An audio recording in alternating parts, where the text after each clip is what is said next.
សួស្តីអ្នកទាំងអស់គ្នាស្វាគមន៍មកកាន់ Channel របស់ខ្ញុំសាជាថ្មីម្ដងទៀតហើយមុននឹងចូលដល់សាច់រឿងសូមអ្នកទាំងអស់គ្នាជួយចុច Subscribe Channel YouTube ខ្ញុំម្នាក់មួយផងចឹងកុំឲ្យខាតពេលវេលាយូរយើងទៅទស្សនាសាច់រឿងជាមួយគ្នា Hirara ជាក្មេងស្រីម្នាក់ដែលធំឡើងនៅក្នុងតំបន់កំសាន្តនៃដែនដី Scarlet Shadow នាងត្រូវបានហ្វឹកហាត់ដោយគ្រូរបស់នាងដែលជាអ្នករាំនិងជាស្រីឆ្នើមដ៏ល្បីល្បាញបំផុតប្រចាំតំបន់ទោះជាយ៉ាងណាក៏ដោយគ្រូរបស់ Hirara មានវិបត្តិផ្លូវចិត្តយ៉ាងធ្ងន់ធ្ងរ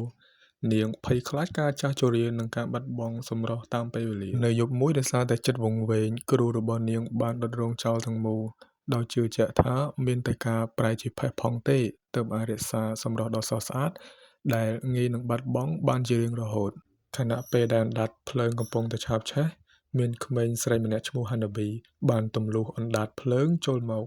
ទោះបីជាមិនដែលស្គាល់គ្នាពីមុនក៏ដោយ Hanabi បានចាប់ដៃ Hirara ហើយរំដោះនាងចេញពីគ្រោះថ្នាក់កម្ដៅនៃដៃរបស់ Hanabi បានធ្វើឲ្យចាំងចូលក្នុងបេះដូងរបស់ Hirara បន្ទាប់ពីព្រឹត្តិការណ៍នោះ Hirara បានត្រូវគេនាំទៅគល់សម្ព័ន្ធ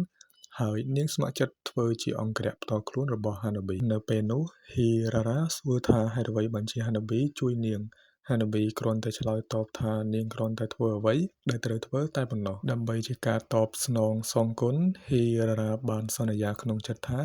នាងនឹងសង្គ្រោះ Hanabi វិញក្នុងន័យដ៏ជ្រាលជ្រៅបំផុតមិនមែនត្រឹមតែការពារពីមុខអាវុធប៉ុណ្ណោះទេប៉ុន្តែការពារ Hanabi ពីការពុករលួយនិងចាស់ជរានៃពិភពលោកដើម្បីទទួលបានអំណាចក្នុងការការពារ Hanabi នៅយប់មួយ Hirara បានលួចចូលបើកទ្វារហាមឃាត់ហើយកាន់យកអាវុធបិសាចមួយឈ្មោះ Yukifun ដែលជាផ្លិតគូបង្កើតដោយ Kazaru និង Mason E អធ្យាស្រ័យផងអ្នកទាំងអស់គ្នាប្រសិនបើខ្ញុំហៅឈ្មោះខុសនៅពេលប៉ះពាល់អាវុធនេះព្រលឹងរបស់ Hirara ត្រូវបានស្រូបទាញធ្លាក់ចូលទៅក្នុងពិភពនរកក្រោមទន្លេ Mason នៅទីនោះនាងត្រូវប្រយុទ្ធនឹងការកាប់សម្លាប់វិញ្ញាណអាក្រក់រាប់មិនអស់ការកាប់សម្លាប់និងការស្រូបយកថាមពលបិសាចបានធ្វើឲ្យផ្នត់គំនិតរបស់នាងកាន់តែវង្វេងស្មារតីរហូតដល់នាងយល់ស្របទាំងស្រុងតាមសម្ដីគ្រូនាងថាសម្រស់នឹងពុករលួយមានតែសេចក្តីស្លាប់ទេដែលអាចបញ្ឈប់វាបាននៅក្នុងពិភពនរក Hirara អាចលួចមើល Hanabi តាមរយៈថាមពលអាវុធនាង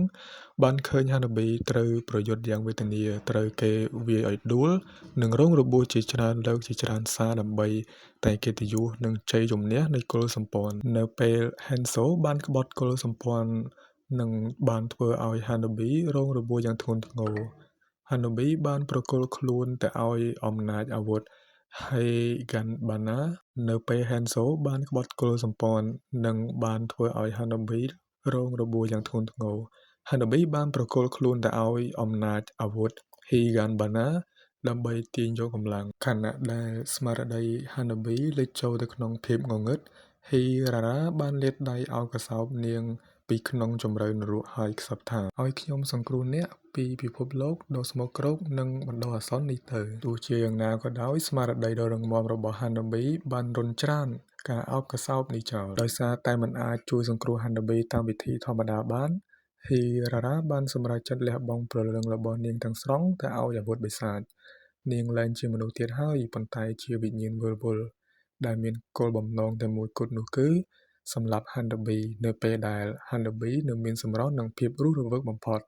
ដើម្បីកុំឲ្យ Hanabi ត្រូវឈឺចាប់ឬចាស់ជរាក្នុងពិភពលោកនេះទៀតនៅពេលបញ្ជីត្រាអាវុធត្រូវបែកបាក់ Hirara បានដើរកាត់សាកសពនៃអ្នកស្រុក Scarlet Sage ហើយមកឈរនៅចំពោះមុខ Hanabi ក្នុងនាមជាមិត្តភក្តិកាលពីកុមារភាពដែលធ្លាប់គិតថាស្លាប់ទៅហើយប៉ុន្តែបានត្រឡប់មកវិញជាបិសាចស៊ីសាច់ហុតឈាមដែលចង់ផ្ដាច់ជីវិត Hanabi ដោយក្តីអាណិតនិងស្រឡាញ់ដ៏បង្កប់ដោយភាពខ្មៅងងឹតជាចុងក្រោយសូមអរគុណទៅដល់អ្នកទាំងអស់គ្នាដែលបានតាមដានទស្សនាវីដេអូនេះតាំងពីដើមរហូតដល់ចប់ជួបគ្នានៅវីដេអូក្រោយ